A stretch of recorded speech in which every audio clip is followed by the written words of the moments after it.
Welcome to another edition of My Opinion here on My Opinion TV. Don't forget to like, share, subscribe, click the notification bell so as soon as a video is released, you'll be one of the first to be notified.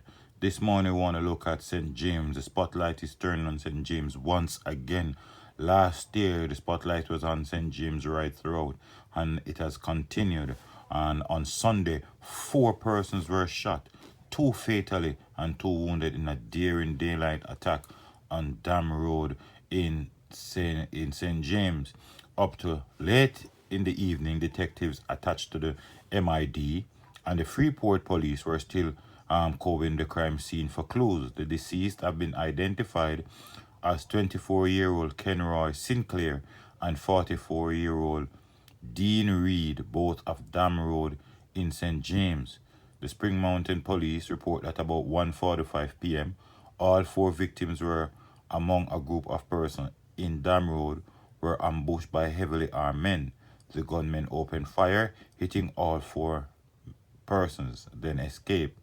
The victims were rushed to hospital where 2 were pronounced dead and the other 2 admitted in serious condition. And despite, the reduction in murders last year, it doesn't even seem like there was actually a reduction, but the figures would suggest that there was a reduction. St. James, they saw the killings increased as it came down to the end of the year, where the figures went up for November and December. And overall, in St. James alone, 128 murders were committed in St. James. And this is so appalling, right?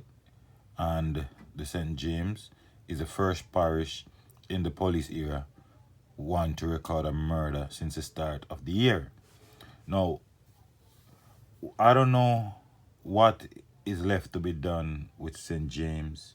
The SOEs, I thought, was doing a fair job, not a great job, but was doing a fair job in limiting some of the crimes down there in St. James.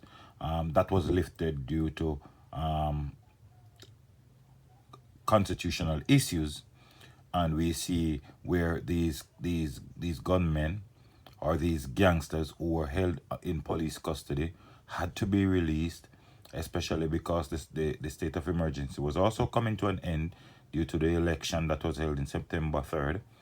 And because of a review now, the government is unable to implement a state of emergency at the minute. I think the government is waiting on the Supreme Court ruling to see what's the next move. But 4 men were shot, 2 fatally, and 2 seriously injured. And the seriously injured ones, based on what we are hearing, there's a possibility that the 2 that died, the figure could increase. But I don't know. It's a new year, same old St. James, nothing new. And these woodlums continue to wreak havoc in St. James. You'd ask yourself what is left to be done down there in St. James. And look at the persons who lost their life. A 24-year-old Kenroy Sinclair. Now you'd look, he haven't started his life yet. Basically, he's just about to start his life. Well, we can understand 44-year-old Dean Reed is a big enough man, but no life is worth taking.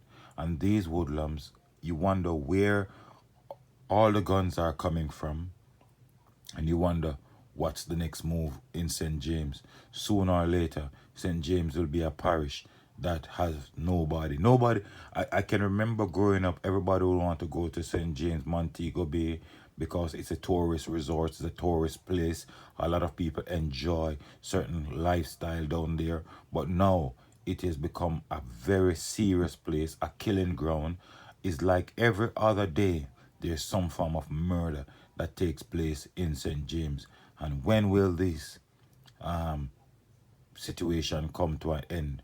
Well, last year we commend the police force for doing a lot of job. I can see there's some form of development in terms of their communication, their investigative methods, and a lot of things seem, I could say, based on what I saw last year from a layman perspective, that the Jamaica Constabulary Force is on the improve. But at the end of the day, we want to see the murder rate basically non-existent, and that is what we as Jamaicans would love to see. But you can let me know what you think in the comment section.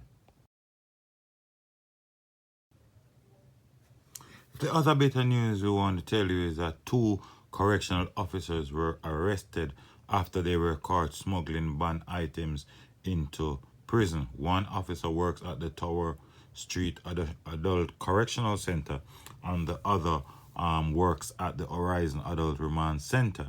It is reported that at the Tower Street facility, the correctional officer was held with about 1 pound of ganja, and the other was held with a cell phone and other restricted items.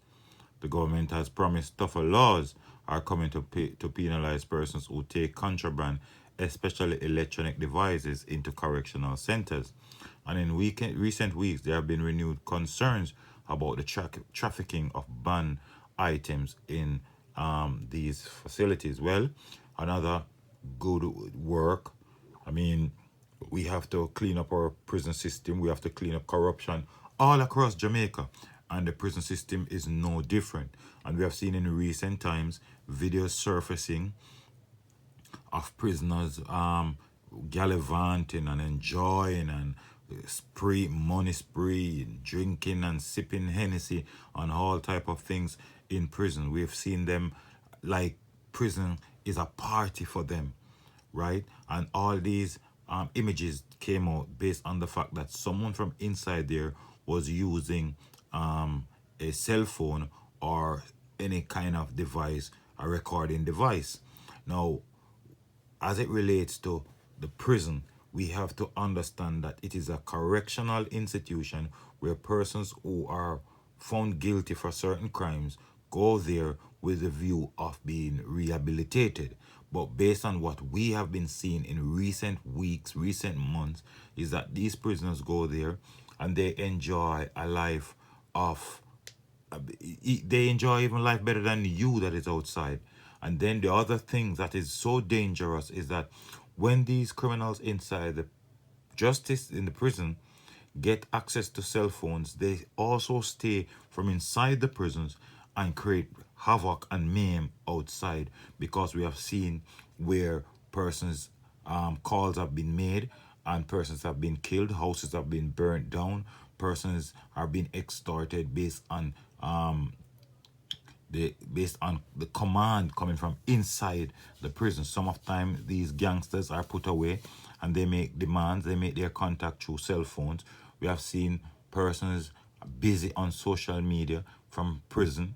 So that's a step in the right direction, and we hope that after these two correctional officers were charged, I mean others correctional officers who are there and doing these things will desist from doing all of these things, because at the end of the day we're trying to keep Jamaica a safe place, and persons who have committed crimes, their freedom was basically taken away. That's why they are behind bars. They have to feel what it is for your freedom to be taken away. But when you're in prison and you have access to everything, it's like it's just a normal day. They're living better lives than you who is out there. But a step in the right direction. We hope much more of these will come in the coming, especially 2021.